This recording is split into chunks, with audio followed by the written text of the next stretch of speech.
Shalom à tous les frères et sœurs en Yehoshua Mashiach, notre Seigneur Jésus-Christ.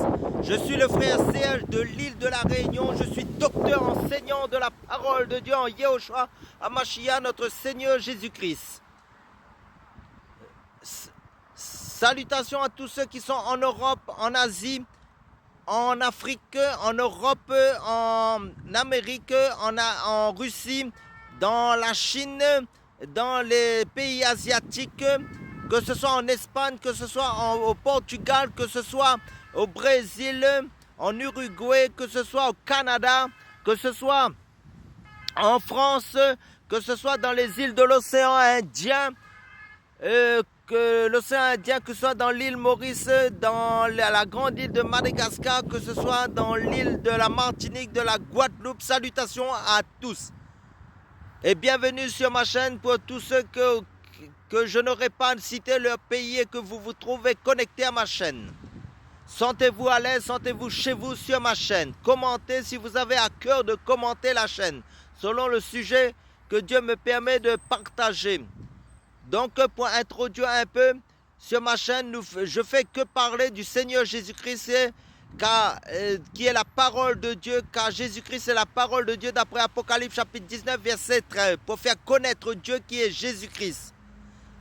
Parce que la parole de Dieu nous dit dans 1 Jean chapitre 5 verset 20, nous savons aussi que le Fils de Dieu est venu et qu'il nous a donné l'intelligence pour connaître le véritable. Et nous sommes dans le véritable en son Fils Jésus-Christ. C'est lui le Dieu véritable et la vie éternelle. Amen, alléluia.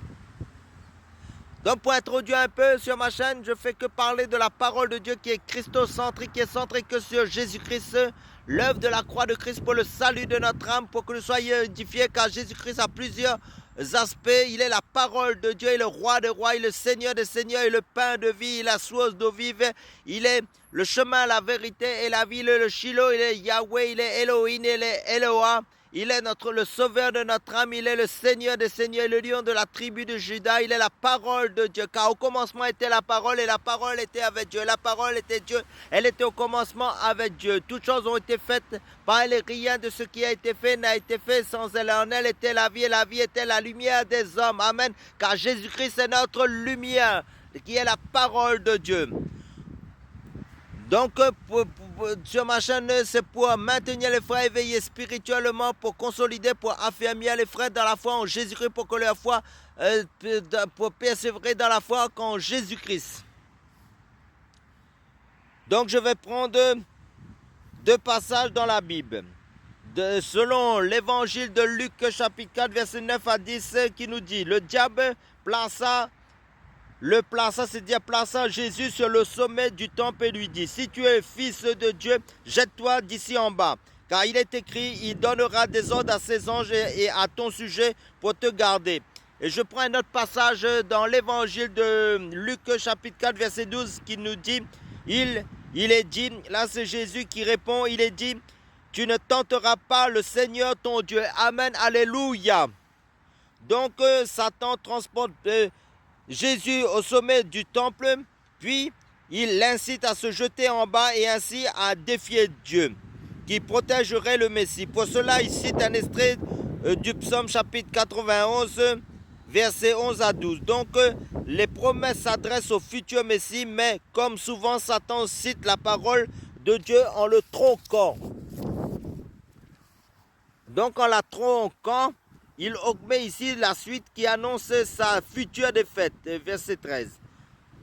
À travers cette tentation, Satan espère faire tomber Jésus par l'orgueil de la vie. Selon 1 Jean chapitre 2, verset 16, être l'objet d'une délivrance miraculeuse aux yeux de tous et prouver ainsi qu'il est le Messie n'est pas du tout la volonté de Jésus, mais c'est au moment voulu que par Dieu qu'il sera reconnu comme le Messie par son peuple. Avant cela, il faut que la question du péché soit réglée devant Dieu par la mort de Jésus sur la croix.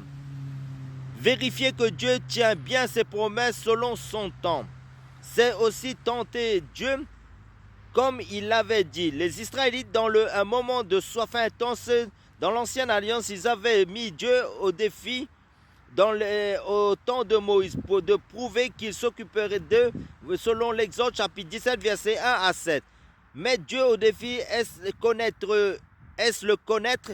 Jésus, le Fils de Dieu, se confie en son Dieu continuellement. Lui qui est la parole de Dieu, la vérité, aurait-il besoin de mettre la parole de Dieu à l'épreuve pour vérifier qu'elle est vraie?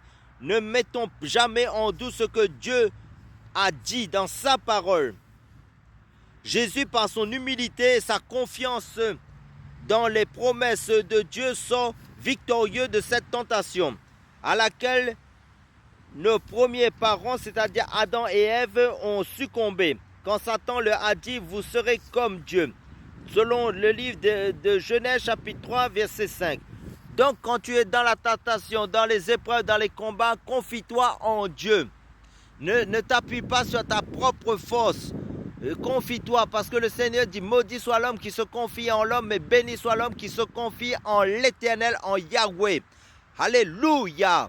Donc dans les moments d'épreuve, c'est vrai que la chair fait, mais l'esprit est bien disposé. Nous devons nous confier en Dieu. C'est pour ça quand tu es en bonne santé, prie sans cesse, prie le Seigneur. N'attends pas quand tu es dans les moments de faiblesse, dans les moments où tout va mal pour prier, pour te tourner vers Dieu. Dans les moments où tu es en bonne santé aussi, prie le Seigneur, exerce-toi à la prière, exerce-toi à la parole de Dieu, parce que la Bible nous dit, exerce-toi à la piété, car l'exercice corporel est utile à peu de choses, mais la piété est utile à tout. Elle est la promesse de la vie présente de celle qui est à venir. La piété englobe les choses de Dieu, ça veut dire de Genèse, Apocalypse, la volonté de Dieu, ce qui est écrit dans la Bible. Parce que le Seigneur nous dit, il ne permettra pas que vous soyez tentés au-delà de vos forces. Mais il faut avoir une vie de prière chaque jour, une intimité avec le Seigneur, une consécration avec le Seigneur, de faire de l'exercice spirituel en lisant la Bible, en pratiquant la parole de Dieu, en priant, en te confiant au Seigneur. Car dans les moments difficiles, cela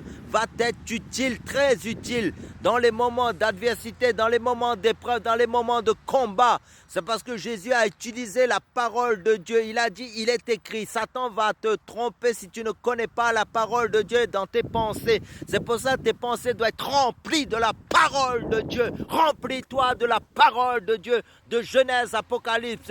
Mais s'il faut, mémorise les versets aussi bibliques, aide-toi et conduis-toi par l'aide du Saint-Esprit. Prie le Saint-Esprit parce que le Seigneur va te donner cette grâce d'être obéissant à la parole de Dieu, à la vie de prière, parce que dans les moments d'épreuve, tu verras, tu vas sortir victorieux en ton Dieu.